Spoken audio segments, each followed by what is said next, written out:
We good? I think we should.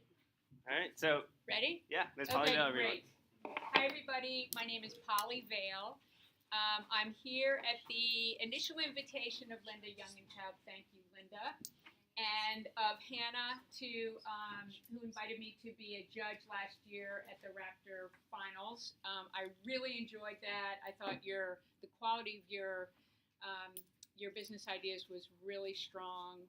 I'm a really big fan of what you do. I work at the University of Maryland in the Entrepreneurship Center. I work with students who are undergrads, MBA, getting their MBAs and getting their executive MBAs. So it's a range of liberal arts students, STEM students, business students, and people with quite a bit of life experience who are considering entrepreneurship. We're very student-centered. I came to have that position by way of being an entrepreneur and also being what I call an intrapreneur, which is being an innovator within a larger company. And I think that intrapreneurship is very valuable, how you think about innovating and adding value when you have a job at a bigger company. And entrepreneurship is also awesome. Both have pros and cons. So I've been both. I worked at the New York Times for about 20 years. I became managing director of the DC office, and I saw the shift from print to digital media. Some of you might not even remember the days when print was the dominant media. But so I've lived through disruption. I've been an innovator within an industry that was disrupting. I've run my own consulting firm, and I've been a communications advisor to big nonprofits. One focused on water, one focused on Lyme disease, two of my more prominent clients. And so I called my clients nerdy and needy because they knew a lot about their subject matter, they didn't know a lot about communications. So entrepreneurship and intrapreneurship are really about finding a need. That'll be one of the themes for today. So I've been asked to spend an hour with you guys to talk about SWOT. And I'm going to start with an exercise asking you all to jot down, I won't call on everybody, but we'll have time to offer your ideas, what you think are the strengths, weaknesses, sometimes people call them limitations, so sometimes it's a SWOT, strengths, weaknesses, opportunities, and threats of the products that I have here. Understanding we haven't gone through the definition of the SWOT. We'll get to that. This is just what you immediately think, some strengths of off bug spray, weaknesses, threats, opportunities. Same with Snickers bars. Maybe there will be some sharing of Snickers bars if I'm allowed to share those at the end of the day. The MacBook Air. And Baltimore in a box. Right? What? That might be a weakness, right? This is actually an event. Baltimore in a box is an event. They're trying to entice people to come to this event by sending this promotion. So what do you think are some of the strengths, weaknesses, opportunities, and threats of these? I will give you 5 minutes. I'll walk around. You can ask me questions. And then we'll write some things on the board. We'll go over the definition, and we'll get to be comfortable with SWOTs. You good? Yeah.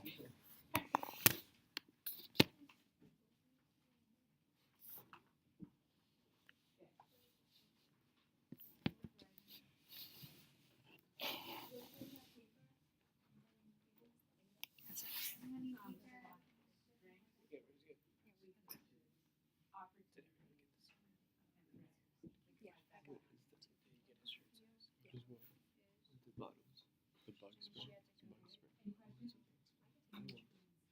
Oh, okay. All right, good.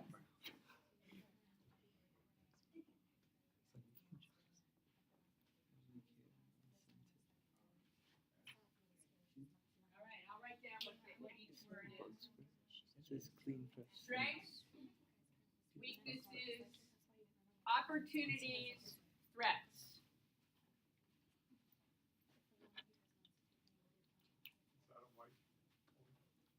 Supposedly this is the whiteboard. Yeah. We're good. Good question before we write on it. Okay, who will be my scribe? Because mine's too small. We just write down strength, weaknesses, opportunities, threats. We can do them like here. Yeah, just in like block.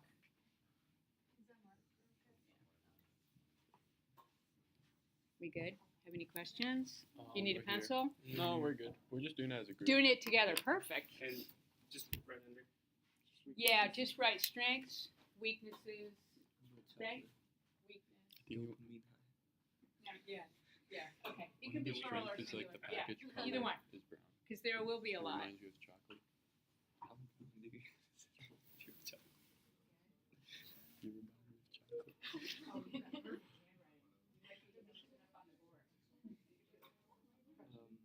A little bit.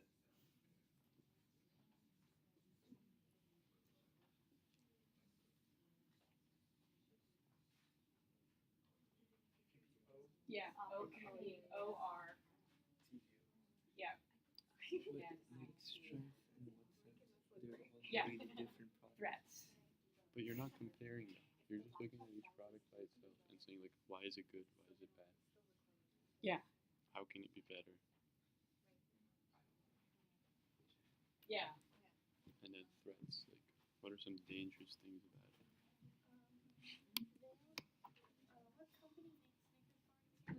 Probably Mars. Good question. Alright. Snickers are made by.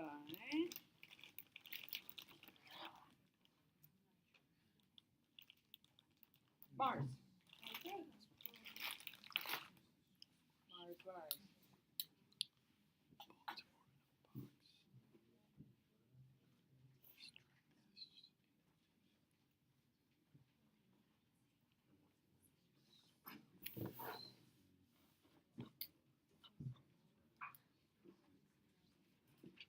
Where's the Snickers?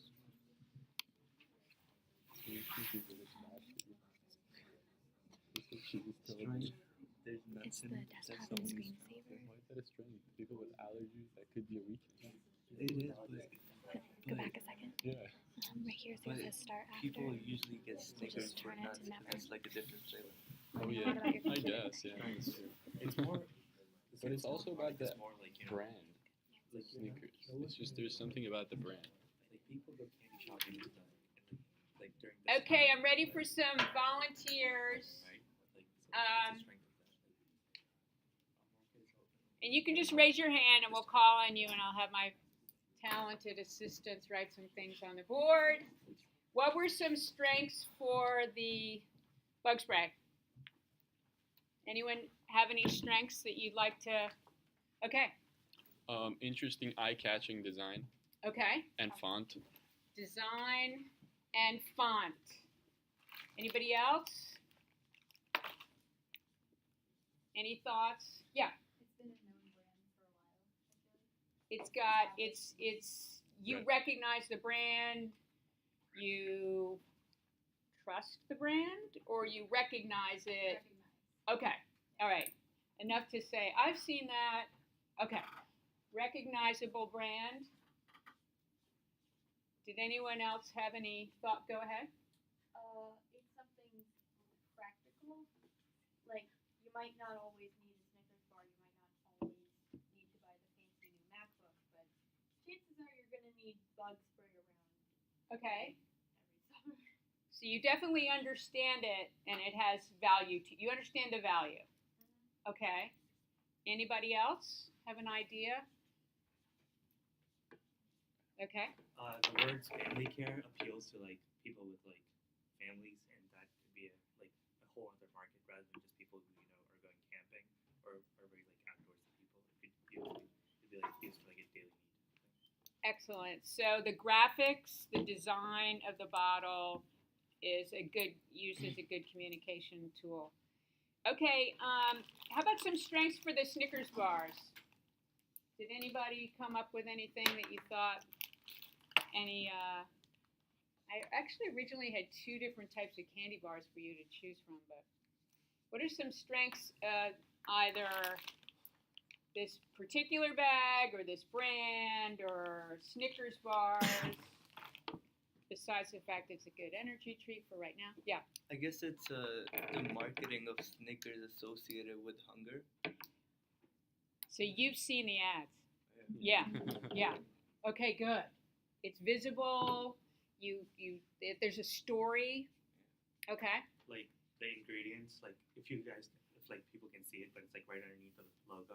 Like they list out their ingredients. It goes rich chocolate, peanuts, caramel, and nougat. Like in that order specifically.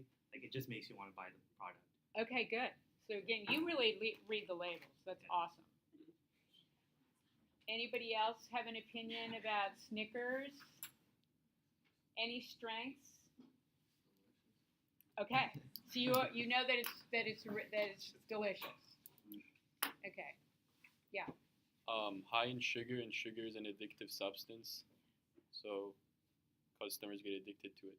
They have So to from buy. a branding perspective, it's a good business model. Right. Because you'll eat one, you'll come back, you'll eat another. Exactly.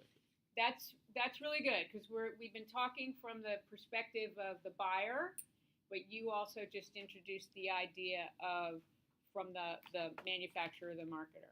Okay. Any other just quick, just easy observations about a Snickers?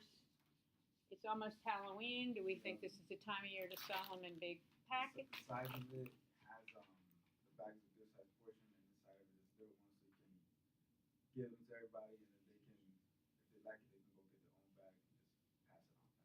Awesome. So the packaging is appealing. Yeah. I think they make more profit by selling the whole package than just selling like each and every one. So I think the whole package has an advantage. So it looks like it's the brand manager really thought about how to sell this to the consumer. Awesome. Great perspective. Okay. So Apple MacBook Air. What do you think of this brand? What are some strengths that pop to mind when you think of this laptop? Besides that 5 people in the room tried to pick it up because they thought it was there. Yeah. The Apple computers are usually marketed toward more creative types, so because they work well with InDesign and Photoshop and whatnot. So you can narrow down your target market to graphic designers and people like that. Okay. So you're thinking from the perspective of somebody that's of Apple. You're thinking of people from Apple. Yeah. Okay, laptops were made to be portable.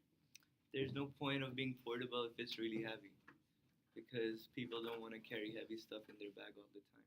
And that's a MacBook Air, so they market it towards student office users because it's light. People can just carry it in the hand.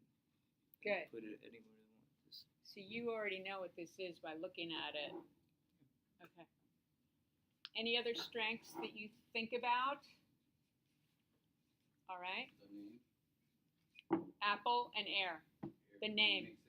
Makes it sound that it's light, super light. She has. Okay. Yeah. Like the whole story about Steve Jobs and how they there's a movie of him and made, I guess, like a story about the company. It's not just a company; it has like a story. And people. So you feel like emotionally connected to the brand. Okay. Yeah. So like also like their marketing strategy, how they do marketing in general.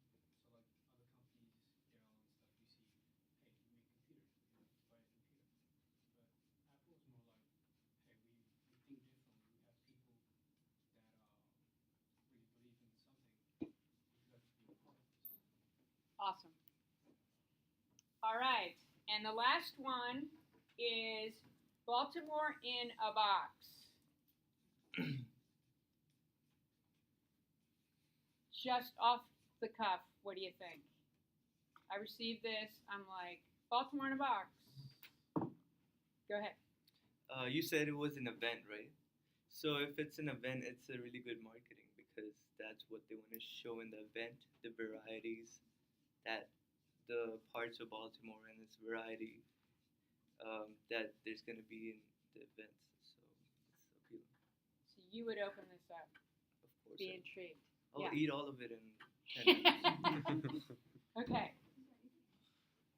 Knowing that it's not a brand, that this is out of something that none of us know about. What are some of your initial thoughts of strength if you got this in the mail? Yeah. I say it's very welcoming. Okay. Very welcoming. That's probably what they were aiming for, right? All right, we will move on to some weaknesses. What did you identify as some weaknesses of this? Okay, go ahead. Bug spray can be smelly. Yes. So you go ahead. It's not always effective. So you might buy it and you're like, well, but great, now I have all this stuff on me, but I've also got bugs. Okay. There's no market in like the winter time. It's seasonal and it's a short season. There are chemicals in it, so it's like not good to keep it amongst kids. Use it responsibly. Right. It could have some toxins. It's clear. It's clear. Like he was just saying that you gotta keep it away from children because they might confuse it for water, even though it may smell different. But because it's clear, they're going to automatically assume it's water. It's got, let's see if anybody else. Yeah. For the environment and people. Could be a little toxic for the environment. I was just gonna say, although I said the design is good and it's eye-catching, for a part of the market, it's kind of cheap looking, so that could be a weakness also. I agree. Anybody else want to jump in there? Yeah. I think like the size is small, so I think if they make it bigger, it would make more problem. Okay. All right. What are some weaknesses on Snickers besides our own weaknesses for temptation? Yeah, go ahead. I think that some people may have like allergies for the contains spinach, it contains like other ingredients that not all people would be able to eat the Okay. product. And it doesn't say if you have a peanut allergy, don't eat those. Type of Yeah, thing. it's Okay. very bit on And there's way too much sweet sugar in it, which is not marketed. Yeah. Daily recommendation is 6-spoon added sugar. Eat 6 of them, that's 6-spoon added sugar. So it's really yummy, but ... Yeah. The fact that it has nougat in it, which isn't a bad thing at face value, except most people I talk to don't even know what nougat is. Okay. So it's What is it? yeah. I don't know. That's my Yeah. point. Anybody else? It's also seasonal. Seasonal. Yeah, this size, right? It's just about Halloween. Yeah, I like think probably like 90% of candy is sold at Halloween. Yeah. There's another story there. Okay, what are some of the weaknesses that you would associate with a MacBook Air? It's not Windows. it's for people who don't know what Okay. It's expensive. When you first get it, the layout can be more intimidating than Windows. Not user, you don't like the user interface. Yeah, it takes a while to get used to. Takes a while to get used to. Anybody else? Especially now with the ports, it's definitely a weakness. There aren't enough ports to connect to everything. That's a weakness. Anybody else? Because they're so light, they like I have a backpack that has padding for laptops, but those are delicate even by laptop. A little standards. fragile, right? So some So you have to people buy the insurance. Okay. It's a strength then. Yeah. So that some things you'll see can be a strength and a weakness. Right. everything is That's relative. hold that thought. Okay. That's a good thought. All right. What about weaknesses for Baltimore in a box? Just anything that comes to mind. What's Baltimore in a box? What's Baltimore in a box? Novelty, strength and weakness, right? It's a novelty, but It's more intriguing when you get that box because you're like, what isn't in this box? Right. which I think it's a strength. Okay. Any weaknesses? If you know anything about Baltimore, you would probably feel kind of issues about it. Okay. Icky. It might not resonate. It might be trying to sell something that you're like, no. Right. Okay. All right. Moving along. We'll go quickly through opportunities. Opportunities for bug spray. We'll go fast for You these. won't get bit. It works. Sometimes it works. It works. It works. Well, people would rather buy it even if it doesn't work at the time being, than not just ignore bugs. It's better than nothing. Yeah. Okay. Opportunities for Snickers. Halloween. Holidays. People like baking with them? Baking with Snickers? Convenience. The price? The price. What you get. How much chocolate. How many goodies you get for the price. Like markets like all Okay. Anybody else? What about a MacBook Air? The logo.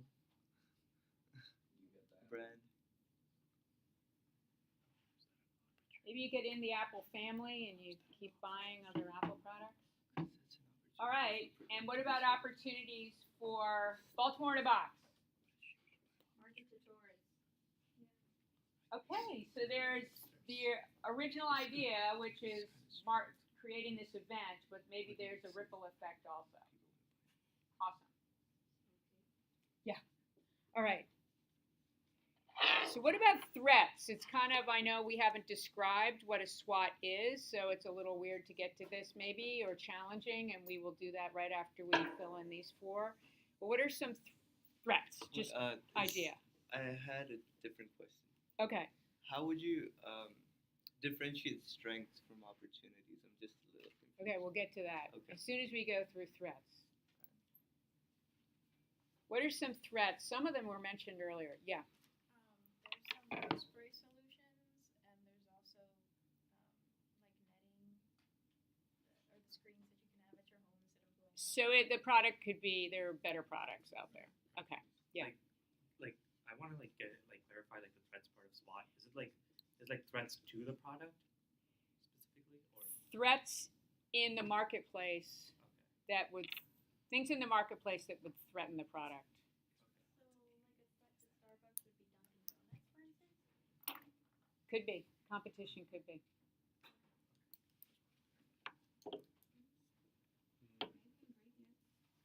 The ingredients. Sensitive, allergies. Yeah, they could have some problems with the brand. Getting the kids' eyes or something like that. Okay, what about for Snickers? What are some threats? Obesity. Obesity.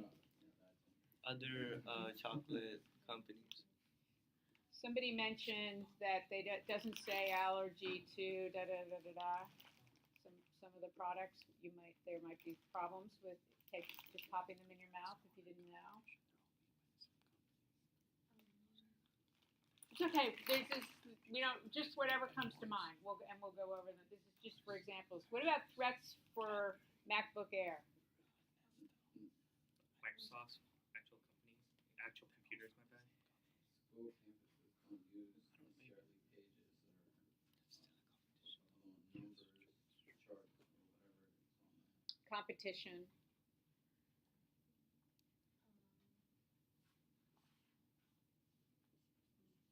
Okay. It's okay. It's just whatever comes to mind. And what about for Baltimore in a box? Yeah. The cost. The cost. Maybe having this be, somebody posts this on Facebook and they get a lot of people there or a lot of people post it and they get people who they didn't really want to invite. There are a lot of things. All right. Thank you all very much. What we all did, just went through the exercise.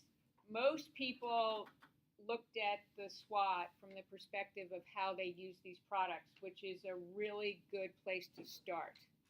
We all have exposure to a lot of different products and a lot of different product categories, and looking at a SWOT from a perspective of you, the user, is a really good place to start.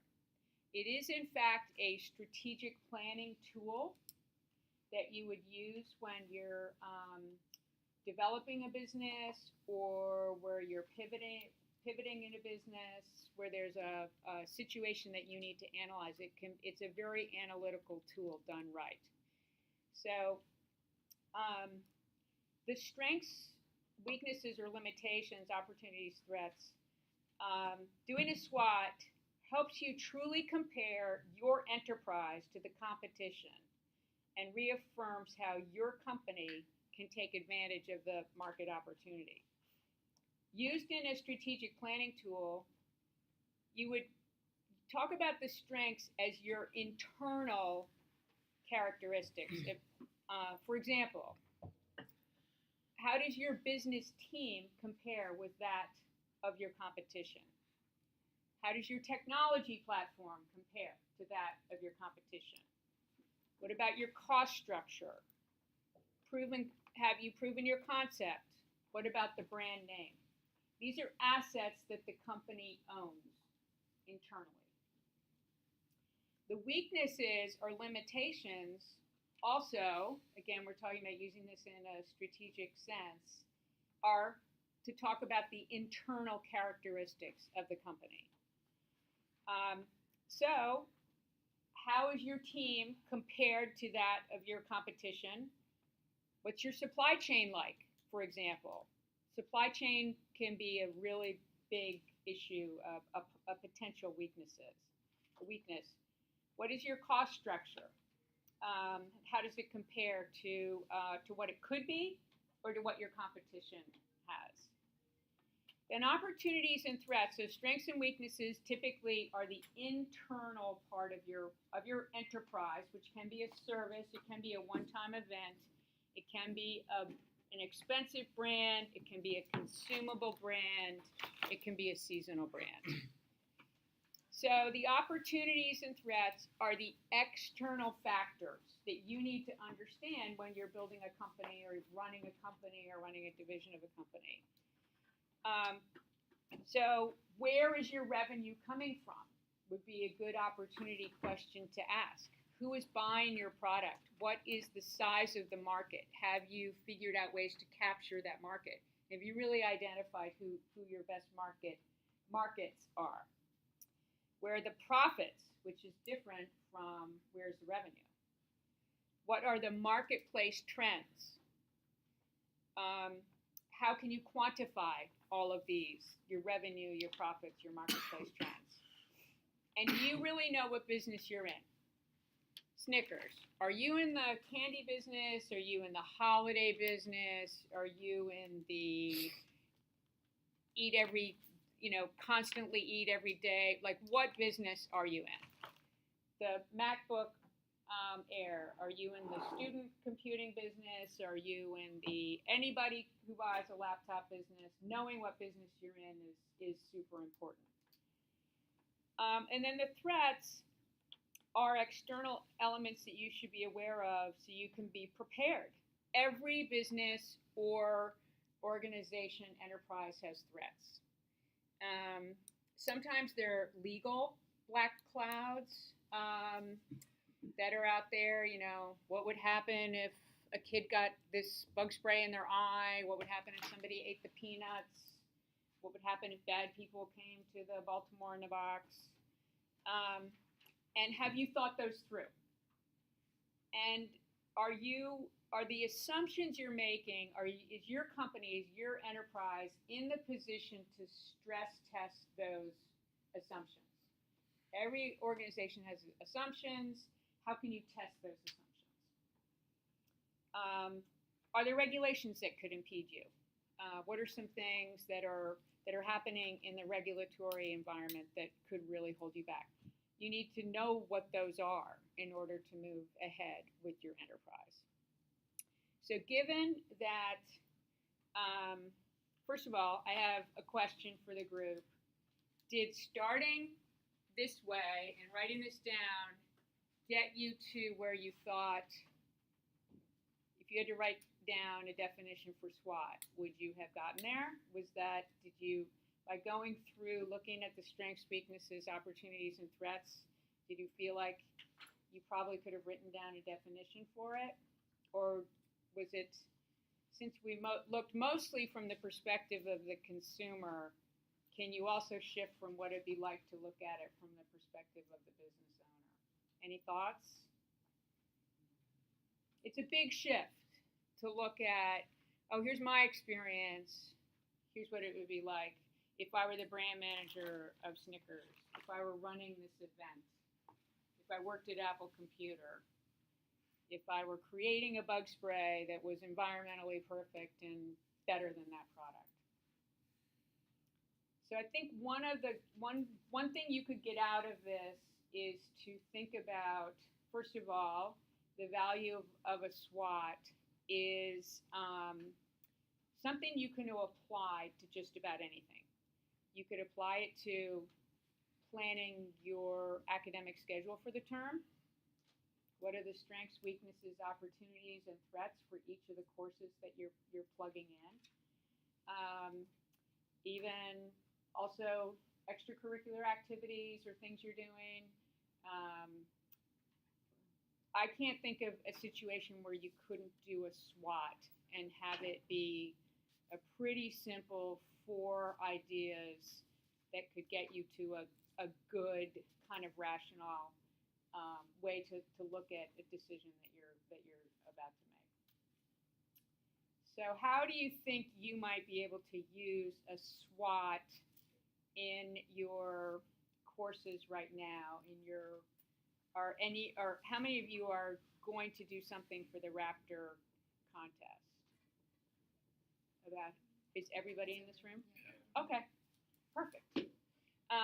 So I would recommend that as you start, you think about your SWOT, because as you go through presenting, coming up with your idea, fleshing it out, at the end of the day, that's what you're going to have to answer, all of those. And a simple line that I use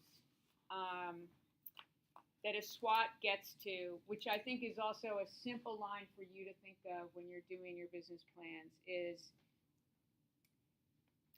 it's not about what you want to sell, it's about what the customer wants to buy.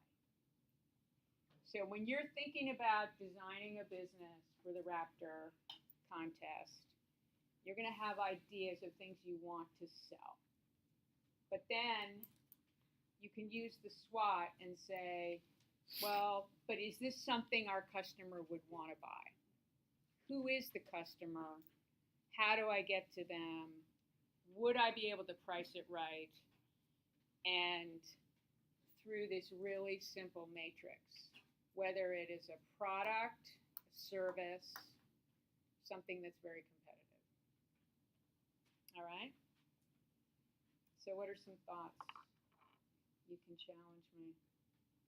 Internal, external is kind of so these are typically internal, the strengths that you have inside your business, and these are typically external, the market, the regulatory, the legal. Yeah. Just say, throughout this whole presentation, I think I realized that when I'm thinking about a product or looking at it or even our own idea, I only look at it from my perspective or the people around me. But when it comes to the seller, they have to think about like every single group of customers that there is. Like for Apple, they have to think about artists, about teachers, about students, about educators. So I think it's important to do like product research and realize those different groups of groups or individuals that you're targeting for your product. Exactly. And, so why can Apple charge more than other companies? Because they've earned the trust of their customers. They have a certain relationship. They have a story to tell. They kind of went through a lot of this. And they're constantly innovating, right? So you're thinking about anytime there's a new Apple product, you're like, wow, maybe I should buy that. You know, I mean, how many people bought an Apple Watch? I did not. Awesome. So we don't need an Apple Watch, right? But it's going to be great if you got it. Yeah. Right. So one of the things a SWOT will help you with is sussing out the need versus the want. People don't always buy based on their need, or they don't always have a need that is a physical need. It can be a need to save time. It can be an emotional need. But great products, great services are able to sell to people with a wide range of motivations to buy. So what do you think of this idea that you'd want to come up with a business that is not about what you would sell, but about what your customer would buy? It's kind of tough. It can be tough to... So this group was extremely interactive. So one thing that you will learn when you're going through your business planning and your business building is that customer research is really, really important. Customer discovery is really important. Well, what's a great way to do customer discovery? Get a bunch of people in a room and go through this with them. You can do that at any time, whenever you have your idea that's baked enough that you want to have a strategic conversation. What do you think the strengths are? What do you think the weaknesses are? What do you think the opportunities are with my idea? And you will always learn when you approach getting feedback with this kind of method. So I encourage you to use it freely as you are going through the term and getting ready to win the contest, because there will be winners. And winning is fun. Yes, please. I'm trying to, just ask away. Definitely. That is. If anyone has questions, starting with Polly, in terms of anything about how to better your business, the competition, or SWOT analysis, please take this Yeah. and ask. How can we tell if something is an internal or an external? So internal would be the inner workings of your service or product, the things that you're privy to, but that you might not be putting out there yet. So one really important part of any business is who's the team that's running it. That's an internal decision. How you put it, what are the talents of the team? What's the working relationship of the team? Could you afford to pay the people on the team? Another would be the quality of the technology platform that you have devised or that you are using, your software, your tech. Another would be your cost structure. That, we know the retail price of all of these, but we don't know the cost structure. That's an internal set of issues. So it's anything that's not presented to the buyer that's baked in, that you as the owner, you as the manager would know. Yeah. Could you also think of it as things you can control and things you can't control, as in internal and external? I like that. Definitely, or things that you can, opportunities and threats, you want to be really, really brave about your listing all those things. And I do find that a lot of entrepreneurs don't really like to think about the opportunities and the threats. And they don't even really like to look that much necessarily at the competition. But you really, in order to move ahead, in order to be savvy about your business and not to stumble quickly or spend a lot of money and then stumble, you need to really be aware of your opportunities and threats. So, for example, if you're coming up with a stormwater remediation project as a business, really great idea to do that. There are a lot of regulations in Montgomery County. There are a lot of grants. You can get rewarded for great things that you're doing with environmental water issues, but there are also things that you can't do. So going ahead with a business that has an environmental impact, if you don't know the realities out there, you just are going to stub your toe really fast. Yeah. Linda? Sometimes things can be opportunities and threats. And for example, having all these regulations in your industry could be a threat because it's a total pain for you to go through, but it could be an opportunity because it keeps out the competition, so not everyone's willing to do that. And for example, with Snickers bar, let's say that there was a trend towards organic. It could be an opportunity to come out with an organic version of Snickers, but it could be a threat if other people come out with more organic chocolates and you don't. That's a really good point. Yeah, that's a really good point.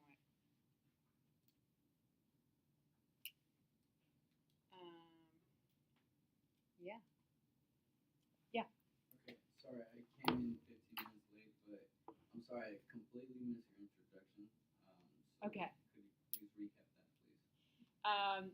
Yes, my name is Polly Vail. I work at the University of Maryland as a mentor in the entrepreneurship program, so I'm not on the academic side. I work with students who are in just getting their bachelor's degrees, their MBAs, or their executive MBAs. So there are opportunities at Maryland all throughout for students to work on their startups. And I am an entrepreneur in residence, venture mentor, so I help students march their businesses along to a progression of success, asking hard questions along the way. Hannah. Do you mind sharing with us, when starting a business, what might be some things to look out for, like lessons learned that you've experienced in working with all those students? So I would say that one lesson learned is that researching the competition is a must and often overlooked because you can think that it's really tricky to, first of all, you can think you know what the competition is. I will give you an example. A student came in last week who wanted to start an app for people who are driving and they get stuck. And they called the app Stuck. And they wanted low-cost, reliable people to come and help them if they ran out of gas, if they got a flat tire, if their car wouldn't start. And I said, have you researched the competition? He said, there's nothing like it.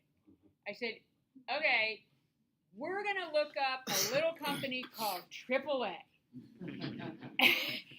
And he was doing research based on his idea of an app, but he didn't know that there was a company out there that is low cost, reliable, and had gotten over all of the hurdles. So I said, here's a way to research it. Just go to Google and type in low cost, reliable service if my car is stuck.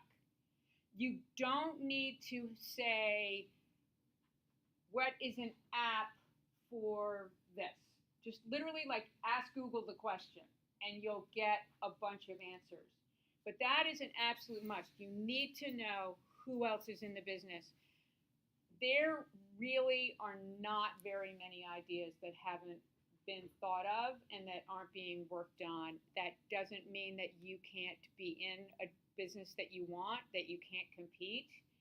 But to go into developing a business and not knowing the competition does not make you look smart. And you're not going to push it to a good place. There's always ways to compete, including being small and local.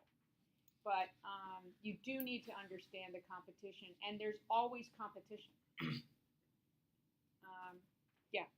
Also, I think researching competition can be in your favor because they might be doing stuff better that you're not doing, or you can improve the stuff they are doing so you're more. Exactly. It's learning, but it has to be deep learning. Another thing that comes up a lot. It's very good to make an analogy when you're coming up with a business idea, but a lot of students will say, I want to be the Uber of this, or honestly, that comes up a lot. Well, then you drill down to, well, what are some of the features that you think would be the Uber of that? And to understand how businesses that are creating two marketplaces talking to each other, a lot of students actually think of those ideas. And they need to understand that you are actually you have two challenges, both marketplaces. So that's a common thing that we hear. Supply chain is also one that's good to research. Wow, I want to make aprons was an awesome business last year. Well, how are you going to make the aprons? Where's the fabric going to come from? Who's going to sew the aprons? So we worked through a lot of those ideas. Where can you source the materials? Who are the reliable people? And how much are they going to charge all the way along the line? Yeah. As a judge, what advice would you give them in terms of what your experience was seeing what the winners did, the best practice that they should incorporate in their journey in this competition? So I would say that I really mean it. I was very, very, very impressed with the businesses. Really impressed. And I think that the businesses understood their customers. They saw a market opportunity. I didn't hear any business that came up with an idea where there really was no market opportunity that they hadn't identified. So a term that's bantered around a lot is the TAM, the tangible, addressable market. So if you say you're going to provide tutoring services for kindergartners, and there are 300,000 kindergartners in the DC area, they are not all going to be actually needing your service. So you take that idea and then you make sure that you know the actual size of the market that you can address. It takes time to do that, and it's good to work with other people on that because you can easily make some assumptions. So how do you test that assumption? Really, is that part of the market, or is that not part of the market? I had a guy that was doing an Internet of Things. It was a kind of a reminder service in your house, and it was a pretty good idea. And I said, I could tell where he was going is like, anybody who has Google Home would want to use this Internet of Things product. And I'm like, well, just because people could afford it and they could buy it does not mean that they're going to want it. So you need to understand the part of your market that is going to resist buying that, as well as the people who are going to love it. So that part, your tangible addressable market, is a great conversation to have, and get help with your peers, figuring that out, because they'll give you good ideas of how to look at it. So I think we have time for one more question. If anyone else wants to ask something. Yeah. There's a saying that says the customer is always right. Would that be considered a strength, weakness, opportunity, or threat? I really remember that. When the customer used to always be right, and that was before, honestly, before computers started to take over for customer service places. Customer is really rarely right now because the shift happened when the customer loyalty got to sort of the lowest cost in certain things. So the customer is always right, in an airline, in a food store, not so much. So I think that definitely used to be a theme, but it's, I'm not that sure that there are that many companies or brands that believe that at this point. Sadly. Yeah. That could be an opportunity and a strength. If you put the customer first and your competition isn't, that could be your strength or it could give you an opportunity. Right. If you're the industry leader that focuses on customer service versus low cost. But it is definitely something for you to think about when you're developing a product, is you have a responsibility to the customer. So you can't create something, charge money, and not expect some feedback if things go wrong. So yeah, you ultimately are accountable. Whether the customer is always right, the product has to be safe, the product has to meet what you say you're delivering. Because the customer can get mad, and that's not good. Word of mouth is so important. Yeah. So the customer's network is always right? Any other questions? We just want to be respectful of everyone's time. Thank you all for coming in, and can we all just give a big round of applause and thank you.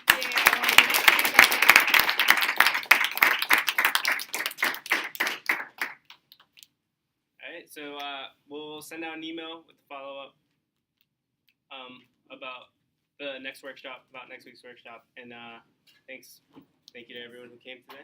Thank you all for engaging. I appreciate it. You really participated fully. That's wonderful. Thank you. Don't forget the GroupMe, please. And FYI, GroupMe is available to anyone. Like if you have a question about something, anything, feel free. Just message, and then you guys can all respond, or we will respond. So it's like big group. Polly, also on behalf of the Raptor team, we wanted You didn't have to give me a gift gift. You're so sweet. I love purple, by the way. I should have worn purple. Goes with purple, isn't it? True. Oh my God! Gabe. Oh, I love this. Been doing You that. really didn't have to I've been do doing that. that for